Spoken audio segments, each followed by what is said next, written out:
Seja muito bem-vindo à sua segunda aula de Angular. Hoje nós vamos falar sobre componentes. Vamos escrever o nosso primeiro componente e vamos aprender como renderizá-lo na tela.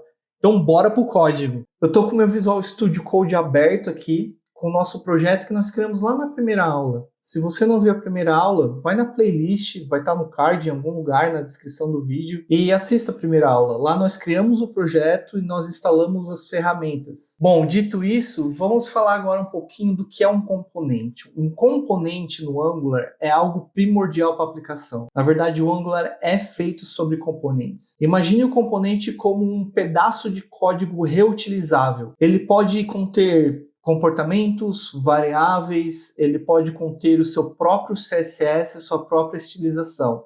Então imagine que o componente pode ser um input, pode ser um select, pode ser uma div, pode ser uma lista, pode ser qualquer coisa que na sua aplicação você consiga encapsular. O Angular, por padrão, aqui na pastinha CRC, ele já vem com esse componente app criado. Ele é o componente inicial da aplicação.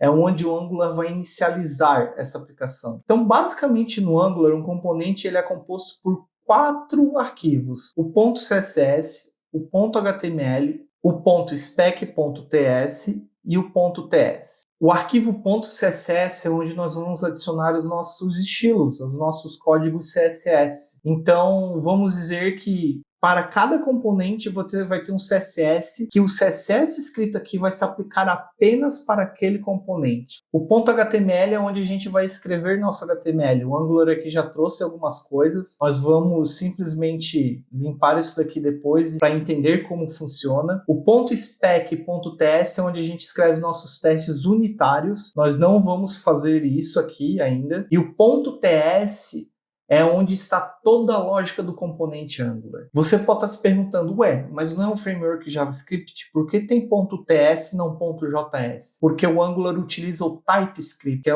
basicamente uma biblioteca da Microsoft que adiciona algumas funcionalidades ao JavaScript, como tipagem de variável, interfaces e etc. Então nós sempre vamos trabalhar com TypeScript. Eu vou deixar na descrição do vídeo o link para a documentação do TypeScript.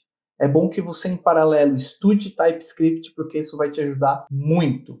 Então, vamos inicializar aqui a nossa aplicação ngServe e vamos ver como é que ela está agora. Eu abri meu terminal integrado aqui do Visual Studio Code. Se você não sabe que existia, é Ctrl aspas simples, ok? Ou você pode vir aqui, se eu não me engano, em View, ou melhor, em Terminal, New Terminal. Vamos abrir no navegador localhost 4200 e aqui nós temos a nossa aplicação funcionando. Uma coisa que você não precisa se preocupar no Angular é que a gente pode manter a aplicação funcionando. Em algumas situações ela vai fazer o reload dos arquivos, para nós entendermos. Eu vou simplesmente retirar tudo e vou adicionar aqui um H1 e dizer: olá, mundo. Vamos ver o que aconteceu lá no nosso navegador. Bom, mudou todo o HTML da página. Então, uma das coisas que nós aprendemos aqui é tudo que nós modificarmos nesse HTML vai modificar no componente também. Uma das coisas que nós podemos fazer com o CSS é utilizar o HTML desse componente. Vamos ver que aqui a gente quer que toda tag H1 tenha uma cor, sei lá, um preto aqui. De fonte. Não, preto já está, né? Mas vamos modificar para um azul de fonte. Então, o nosso CSS é aplicado diretamente sobre o componente.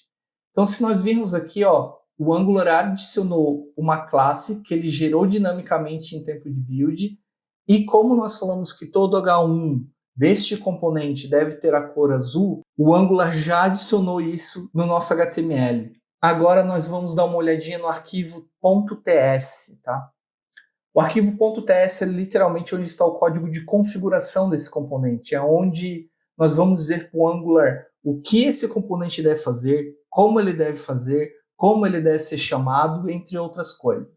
Aqui é apenas os imports de algumas coisas do Angular, tá? O router, que nós vamos ver mais para frente. e o Angular Core também. Então a primeira coisa, quando nós criamos um componente no Angular, é que ele tem esse @component. Esse decorator do Angular vai nos indicar que isto é um arquivo de componente, onde nós podemos dizer que o seletor dele é app-root, onde ele vai importar algumas coisas. Aqui ele está reclamando porque a gente não está usando rotas ainda. Aqui nós estamos indicando o template URL, ou seja, o caminho do HTML que esse componente vai renderizar, e o style URL, ou seja, o caminho aonde o componente vai renderizar o CSS.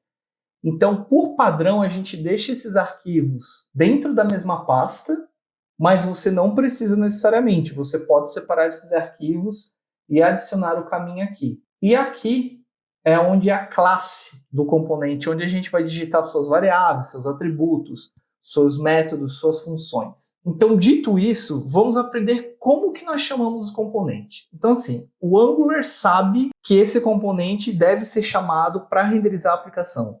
Esse é o primeiro componente. Mas como que o Angular sabe disso? Bom, tem a ver com esse seletor. Aqui nós estamos falando que esse componente tem um nome, app-root, e esse nome deve ser único.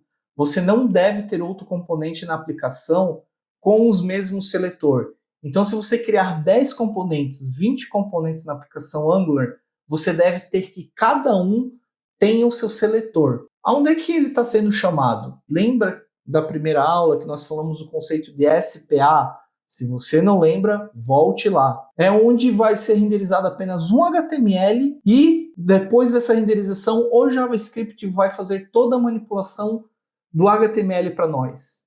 Então, no final das contas, esse index.html é o HTML que o Angular vai renderizar a primeira vez, e aqui nós estamos chamando o componente. Então, é assim que nós chamamos o componente. Se eu vim aqui, por exemplo, e mudar para meu app, esse seletor, eu vou parar aqui a aplicação do Angular e vou tentar buildar ela de novo. Eu vou dar um ng-serve aqui de novo e vamos ver o que ele vai mostrar. Ele não está mostrando nada para nós aqui. Olha que interessante. Por quê? Porque ele simplesmente não está achando mais o componente, porque eu mudei o seletor. Agora, se eu vim aqui no index.html e mudar e chamar o componente certo agora, o Angular vai voltar a renderizar. Então, olha que interessante. A gente pode criar componentes com nomes diferentes e é assim que nós vamos chamando ele. Vamos criar o nosso primeiro componente. E como é que a gente faz isso no Angular? A gente faz a partir de um comando aqui no terminal. Então, a gente pode usar o ng-generate component. E aqui nós vamos passar o nosso nome do componente. Então, vamos chamar de meu primeiro componente. Automaticamente, o Angular já vai criar uma pastinha meu primeiro componente dentro da pastinha app. Esse é o caminho default que o Angular vai criar para nós. Agora que o Angular criou o componente para nós, ele criou o arquivo CSS, o HTML, o spec.ts e o TS, nós vamos precisar aprender como chamar esse componente. Bom, a gente tem algumas maneiras, mas a que a gente mais utiliza no Angular nós vamos poder pegar esse seletor que o Angular criou, vamos aqui no HTML do nosso app component e vamos chamar ele aqui. Mas veja, ele está reclamando, ele está falando que ele não é um elemento conhecido. Por que que isso acontece? Porque sempre que nós vamos utilizar um componente dentro de outro componente, nós precisamos vir aqui e nós precisamos no import adicionar esse componente. Então, ó, meu primeiro componente, ele importou lá do arquivo. E aí, a partir deste momento, o Angular sabe como isso deve ser renderizado. Então, se a gente vir aqui e dar um ng-serve novamente, a gente vai ver que além do HTML, do Olá Mundo, que é o componente inicial, ele mostrou o nosso HTML do componente que nós criamos. Então, se nós virmos aqui e mudar um pouco essa frase também e criar meu primeiro componente, nós podemos ver que o Angular está renderizando. E olha que interessante o que eu falei lá do CSS no início.